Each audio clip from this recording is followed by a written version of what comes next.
If you clicked on this video, you're in the market for some type of a thermal, and that's exactly what we're going to talk about today. Oneleaf was nice enough to send me out the MT1000, and they sent it out with two lenses, the 35mm lens and the 50mm lens, and we're going to talk about those two things right now.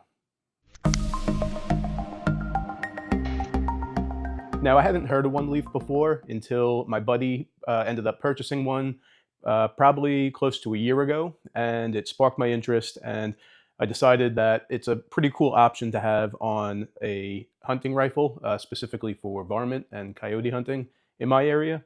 So I reached out to Oneleaf and I explained to them what I was looking to do, and they graciously sent me out a MT1000 with those two lenses that I mentioned, the 35 and the 50mm. Now, the 35mm is a native zoom of 2x, and the 50mm is a native zoom of 2.8x.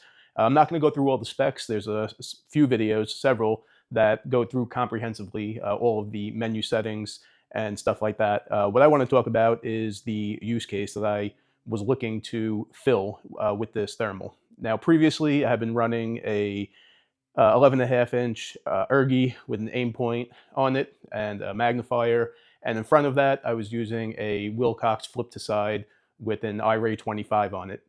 I tried it in that configuration, and I also had a configuration on a separate rifle, a 13.7-inch with EOTech 1-10 Voodoo on it. And I was putting that in front of the optic.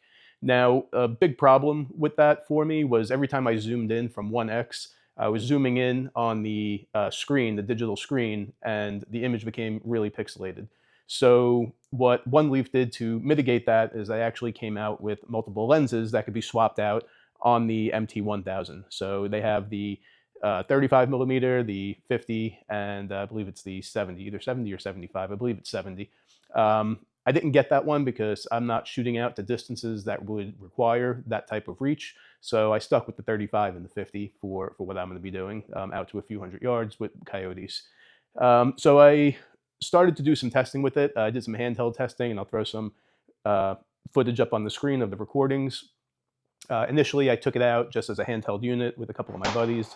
We were doing some shooting. I zeroed it in the daylight at 100 yards with a full-size IPSC target with a 3x3 piece of aluminum foil on it. And the reason I did that is because the aluminum foil sheds the heat and it shows up as cooler in the thermal than the backer, which is cardboard, which retains heat. So I was able to zero that at 100 yards, and I was getting pretty good groupings. And again, if you need to know how to zero that, there's good videos on it that a couple of other guys posted. And they advertise this as a one-shot zero. And I will say, theoretically, you could do it in one shot if you're shooting a target that's relatively close. But I was zeroing at 100 yards, and I didn't have a spotting scope. So I was taking 3-shot groups and then running down range just to check where my impacts were, and then coming back and making corrections. So I didn't do it in a one-shot zero, but there's videos out there that show you how you can do it with a one-shot zero if you're able to see your impacts through the optic. So you can make that correction in the optic on the screen itself and move your reticle to the point of impact, and you should be good to go. So let's take a couple of looks at the footage that I had. I said I took it out a few times. I was out shooting with buddies on 2 occasions, and then on 1 occasion I was out on a deer hunt with my buddy, and I just brought it with me just to see what the thermal would look like at night. So I didn't have it mounted to a gun or anything. Again, I was using it as just kind of a handheld monocular for that purpose. But again, just to give you a good idea of what the 50mm lens looks like on there, which is primarily what I had mounted on it. So let me throw up a couple of videos here, and you could see the deer out here.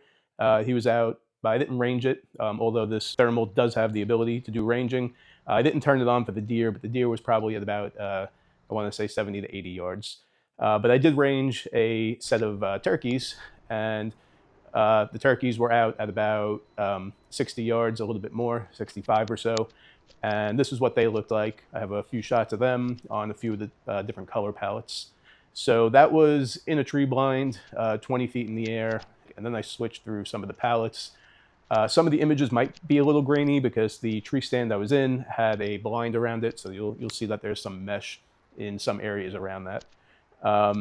So in the area I was, I really couldn't see very well past 100 yards, but at my buddy's property, we were messing around. We were looking at a bird eating at I think it was about 120 yards or so. So you can see what that footage looks like, and that also, I believe, is with the 50mm lens. So you can see what a bird eating in the grass, you know, at 100+ yards looks like. And it was a small bird. It's not. We're not talking about a big bird. You know, maybe something the size of, you know, I don't know, 3-inch diameter for the body of the bird, maybe 4 inches. So you can see what that looks like. So what I ultimately ended up doing is mounting it on this rifle here, which was going to be set up as kind of a test gun, just to sight in and do some coyote hunting. So I have it set up on this an Aero Precision gun with a ballistic advantage barrel, so nothing crazy. On here, I do have a Boss suppressor. It's a Boss guillotine, so Black Ops suppression systems. So if you haven't looked up Boss, check them out. They make really affordable options for 5.56. I think these are only $500, and I think they're $450 right now for Black Friday. So go check them out. Other things on this gun that I was testing out, the new SMS laser. So there's going to be a video coming on that, so stay tuned.